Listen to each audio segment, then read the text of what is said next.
parents took my emergency fund to help my brother's failed business. So I sent them a letter from my lawyer demanding payment with interest, and now they came. I found out my parents had stolen my emergency fund as I stood in their living room, staring at the open safe where my money used to be. The envelope was gone, every last cent of it, all $17,000. At first I thought I was losing my mind. Maybe Dad had moved it somewhere else for safekeeping. But no, the truth hit me like a punch in the gut when I called him. "Dad, where's the money I kept in the safe?" I asked. "Oh, we used it," he replied casually, like it was just a normal conversation. "Used it? Used it for what?" "For Brad. He needed help paying his debts." The room spun around for a second. I felt heat rise in my neck. I couldn't believe what I was hearing. "You used my money to bail Brad out? Without even telling me?" "Chris, calm down. We had no choice." He sighed, as if I was the one being unreasonable. "Your brother was in trouble. It was urgent." "Brad?" Of course it was Brad. The golden child. The one who always seemed to get a pass on everything. He's 25, still lives at home, hasn't had a steady job in years, and thought he could get rich by taking some online course. He was convinced he was going to start flipping products or trading stocks or whatever the latest internet scam promised, but instead he ran up a mountain of credit card debt. And now they had taken my emergency fund to bail him out. I clenched the phone. "You had a choice," I said through my teeth. "You chose to screw me instead." "Chris, don't be dramatic. It's not like you were going to need the money anytime soon," Dad said. I was too stunned to argue any further. I just hung up the phone without saying another word. When I walked back into the living room, my mom was sitting there as if nothing had happened. "Is everything okay?" she asked. "No. It's not," I shot back. "They took my emergency savings. Dad just told me. All the money I've been saving for the last 5 years gone." She sighed and crossed her arms. "Chris, you're acting like this is some kind of betrayal. It's not. We had to help Brad. He's still figuring things out. You know that." I shook my head. "He's 25, Mom. He's not a kid. He messed up, and now I'm the one paying for it. Don't be selfish," she said, her tone getting cold. "You have a job and your own place. Brad doesn't. He needed help, and we couldn't just let him drown in debt." I felt my face flush. "So instead of helping him yourself, you stole from me? Why not sell your car or dip into your own savings?" "Watch your tone," she snapped. "We didn't steal anything. We're a family. Families help each other." "This isn't help," I said, barely able to contain my frustration. "You didn't even ask me. You just took it, like it was yours to take." She crossed her arms more tightly. "It's not like you were going to use the money anytime soon. You're always so careful, Chris. You'll build it up again." Then I realized they didn't care. Not really. In their eyes, I was the responsible one, the one who always figured things out for himself. Brad, on the other hand, was the baby of the family, the one who always had to be rescued. No matter how many mistakes he made, they'd always cover for him. Even if it meant screwing me over. I didn't know what to do at that moment. Yell? Walk out?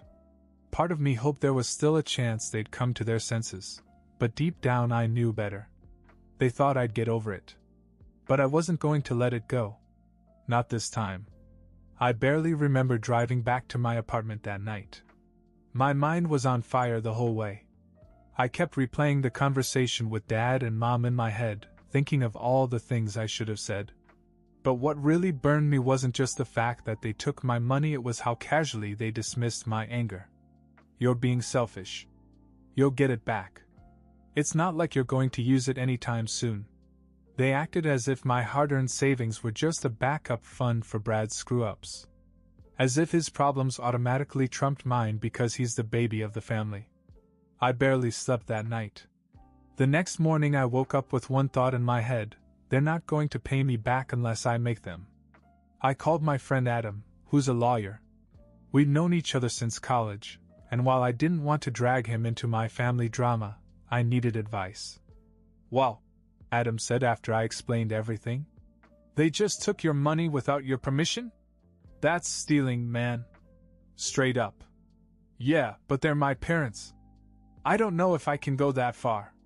"You don't go far enough. Look, they stole from you, and now they're gaslighting you about it. If they won't give it back voluntarily, you have every right to go after them legally. You don't owe them another chance." I let that sink in. Adam was right. The more I thought about it, the angrier I got. They didn't even apologize. They just expected me to roll over and let it go. So Adam and I came up with a plan. He drafted a formal letter demanding the money back with interest. This wasn't just a slap on the wrist. It was a statement. I wasn't going to be their doormat anymore. The letter was sent that afternoon, and I didn't have to wait long for a response. Less than 24 hours later, my parents and Brad showed up unannounced at my apartment. It was the first time I'd seen all three of them together in months. My mom knocked on the door like she was about to stage an intervention. I opened it, and there they were, Mom, Dad, and Brad, looking like they were about to lecture me about how I was the problem. "We need to talk," Mom said, walking in before I could even invite them in. They sat on my couch like they owned the place. Brad didn't say much at first. He just kept looking at me like a kid who got caught breaking a window but knew his parents would cover for him. "What the hell is that letter you sent us?" Dad said, waving the envelope around like it was a bomb. "You hired a lawyer? Are you serious?" "You gave me no choice," I said, crossing my arms. "You took thousands of dollars from me without permission. Did you really think I'd just let that go?" Mom shook her head in disbelief. "Chris, you're blowing this out of proportion. We're a family. You don't send legal threats to family. And family doesn't steal from family." I shot back. "If Brad needed money so badly, you could have used your own. Or asked me. But you didn't. You went behind my back and took what wasn't yours. That's stealing. I could report you to the police if I wanted to." Dad leaned forward, his face turning red. "You'd call the cops on your own parents? Over a loan?" "Loan? It wasn't a loan," I said. "You didn't ask. You didn't negotiate. You just took it. You can't call it a loan after the fact." Brad finally spoke up. "Dude, I didn't ask for it. I didn't even know they were using your money until later. I'm sorry, okay? But they were just trying to help me out. I was in over my head." I glared at him. "You were in over your head because you were chasing some get-rich-quick scheme. Maybe next time, instead of maxing out your credit cards, you should actually work for it like the rest of us." That hit a nerve. Brad looked away and muttered something to himself. Mom tried to jump in again. "Chris, we'll figure something out. But this legal nonsense has to stop. It's just causing more trouble than it's worth." "No," I said firmly. "It's not going to stop until I get my money back with interest. I don't care how you do it. Sell something. Take out a loan. I don't care. But if you don't pay me back in 3 days, I'm going to escalate this. And believe me, you won't like where it goes next." They all stared at me as if I had just grown a second head. I could tell they didn't expect me to stand my ground like this. Dad finally broke the silence. "You've changed," he said bitterly. "No, I've just stopped letting you take advantage of me," I replied. For a few moments no one spoke. I could feel the weight of their stares, as if they were trying to figure out if I was bluffing. But I wasn't. They had pushed me too far this time. Then Mom did something unexpected. She started to cry. "Chris, are you really going to do this? You're going to break up the family over a few $1,000s?" I didn't flinch. "You tore it apart the second you stole from me. I didn't start this." Dad sat back and shook his head, muttering, "Unbelievable. You've always been so damned rigid. Life isn't black and white, Chris. Sometimes you do things for family you wouldn't do for anyone else." "Oh, I get it," I said, laughing bitterly. "But the rules don't apply to Brad, right? He screws up and you guys bend over backwards to save him. Meanwhile, I bust my ass, save my money, and I'm the selfish one for wanting it back? Brad shifted uncomfortably. Look, man, I said I was sorry. I didn't mean for this to happen. If I had known, I would have told them not to use your money. You wouldn't have stopped them, I said flatly. Don't act like you had nothing to do with this. For a second I thought Brad might argue, but instead he sighed and sank deeper into the couch. Whatever. This is all blown out of proportion anyway, he muttered. Blown out of proportion? I repeated. You have to pay your debts with my money. I'm out thousands, and you're sitting here acting like it's no big deal. How would you feel if it was the other way around? Brad didn't answer. He just folded his arms like a sulking kid. Then the conversation took an unexpected turn. Fine, Dad said abruptly, standing up. You want to play hardball? Let's play hardball. He looked me dead in the eye. You won't see a dime from us. Not now, not ever. You want your money back? Take us to court. See how that works out for you. I blinked, surprised. You're kidding me. No, he said, his voice cold. You're threatening us with lawyers and cops like we're common criminals? Fine. Go ahead. But let me tell you something. You think the legal system is going to be on your side? We're your parents.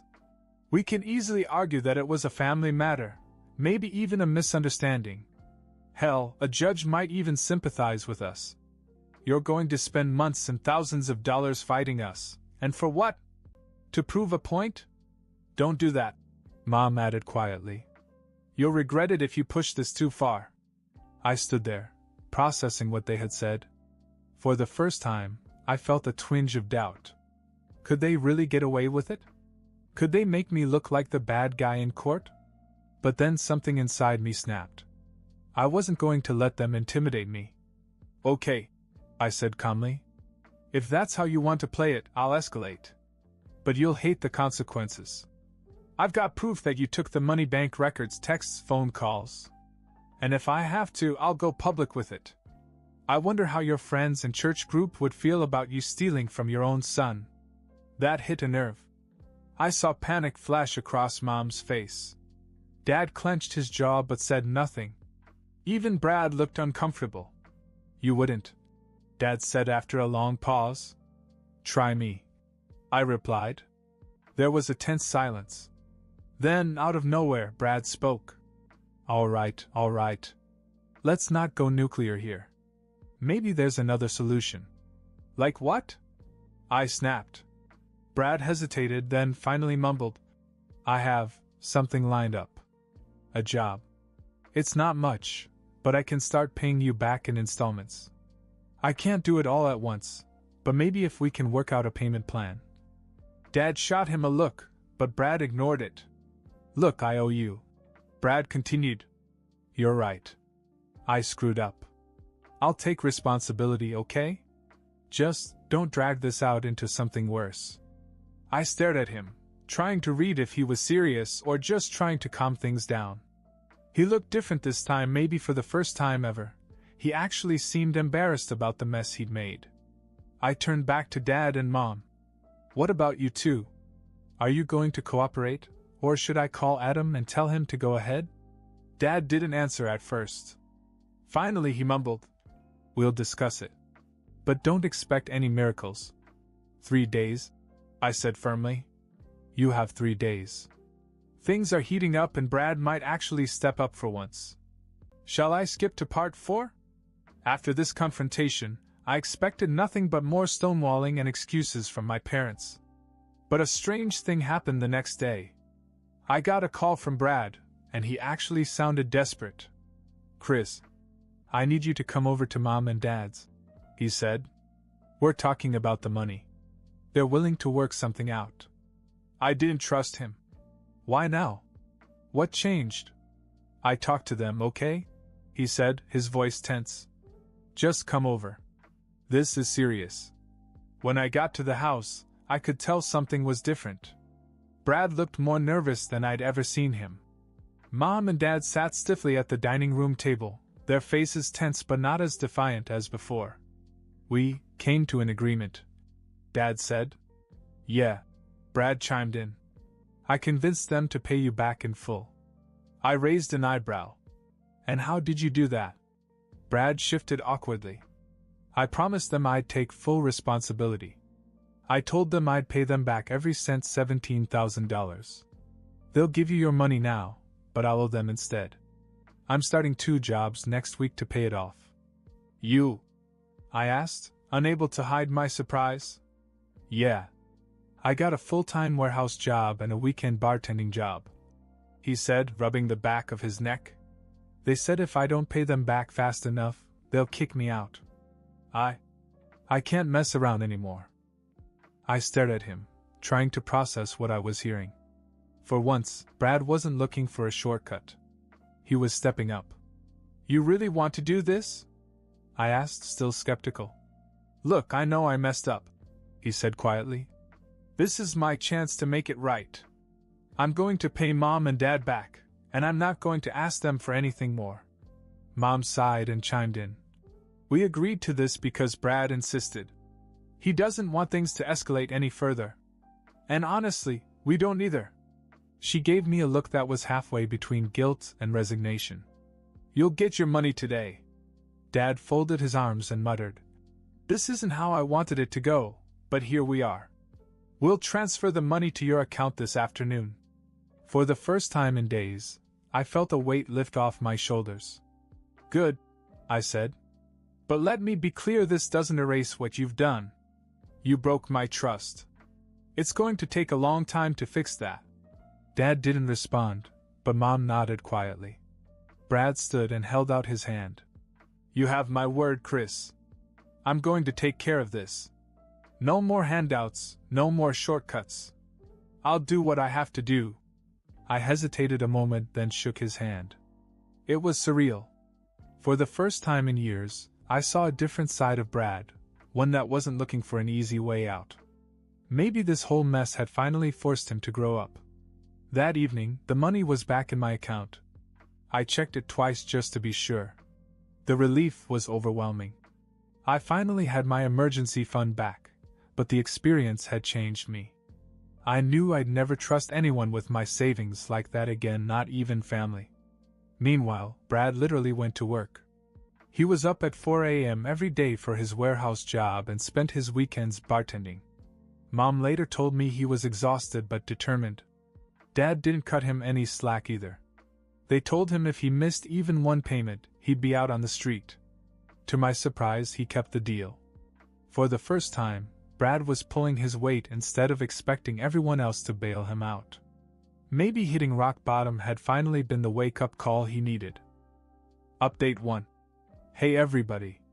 It's been a few months since my last post, and I figured it was time to let you know how things turned out. Spoiler alert, there were some unexpected twists and turns along the way. First, let's talk about Brad. I know a lot of you thought he was going to walk away from the deal and go right back to mooching off our parents. Honestly, I kind of thought the same thing. But I was wrong. Brad actually kept his word. He's been working like crazy. He works full-time at a warehouse during the week and bartends on the weekends. At first I could tell he was miserable. He barely slept and looked like a zombie most days. But after a few weeks, something changed. He told me he started to enjoy bartending. Apparently he's got a knack for mixing drinks and talking to customers. Who knew? He's even taking some advanced mixology classes and said he wants to open his own bar someday. Yeah, I know it sounds ambitious, but for once, he's not just chasing some get-rich-quick fantasy. He's actually doing the work. Oh, and here's a surprise. He's already paid off more than a third of the $17,000 he owes our parents. He's serious about making things right, which frankly shocked the hell out of me. Now about my parents. Things have been better, but still awkward at times. Family dinners are tense, and Dad avoids talking about the incident. Mom has made more of an effort to reconnect though. She calls more often and invites me out for coffee, which is her version of extending an olive branch. But the biggest twist came a few weeks ago. Out of nowhere, Dad called and asked to meet. We went to a diner near my house, and after some small talk, he slid a check across the table. "It's not the full amount," he said quietly, "but it's a start." I looked at the check, $5,000. I couldn't believe it. Apparently, he and Mom had talked and decided that they had to pay me back, even though Brad was already paying the debt. Dad didn't apologize outright, but it was the closest I'd ever seen him come to admitting he was wrong. At first, I didn't know how to respond. Part of me wanted to tell him to shove it. But then I thought about all the progress Brad had made and the fact that my parents were finally taking some responsibility. I decided to accept the check and thank him. Maybe I wasn't ready to forgive everything, but it was a step in the right direction. Now I'm back on solid financial ground. I've rebuilt my entire emergency fund, plus that extra $5,000. And believe me, I'm never leaving my money in anyone else's hands again. I opened a high-yield savings account and moved every dollar into it. Lesson learned. As for Brad, he's actually turning into someone I can respect. He called me last week and told me about a promotion he's up for at the warehouse. He's still working insane hours, but for the first time he has a plan for his future that doesn't involve shortcuts. We even went out for a few beers last weekend and talked about life. It was weird but nice. Like maybe we're finally starting to see each other as equals. Life isn't perfect, and things with my parents are still a work in progress, but I feel like we're moving in the right direction. Honestly, I never expected things to get this much better. Update 2. Mini update. Things just keep changing. Hey again everyone! I thought the last update was the end of the story, but a few new things have happened recently that I had to share. First of all, Brad is actually moving out. I never thought I'd live to see this day. He called me this past weekend to tell me that he's found a place with some friends from work. It's nothing fancy, just a small apartment near the warehouse, but it's his own place. He says he wants to be completely independent now. He's still working both jobs and hasn't missed a single payment to our parents. He's already halfway through paying them back. But here's the part that really surprised me. Dad actually told Brad that he was proud of him. I overheard it when I stopped by their house last week. It was this quiet, awkward moment, but I could tell it meant a lot to Brad. He didn't say much about it, but you could see it in his face. Things between me and Dad are still complicated, but I think he's starting to understand how much he hurt me. Last night he texted me out of the blue.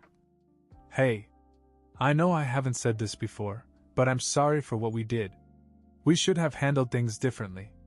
It wasn't much, but it felt huge coming from him. I wasn't expecting it, and I'm still processing it. For now, I just responded, "Thank you. I appreciate it. We'll see where it goes from here." As for me, I finally got some good news on the job front. I have been offered a promotion. It's a small raise, but it will make saving easier. I'm also starting to feel more motivated to plan for the future, something I hadn't given much thought to before all this. Overall, things are going better than I could have ever hoped for when this mess started. Brad is growing up, my parents are finally showing some accountability, and I'm in a stronger position than ever. Life has a funny way of working out sometimes.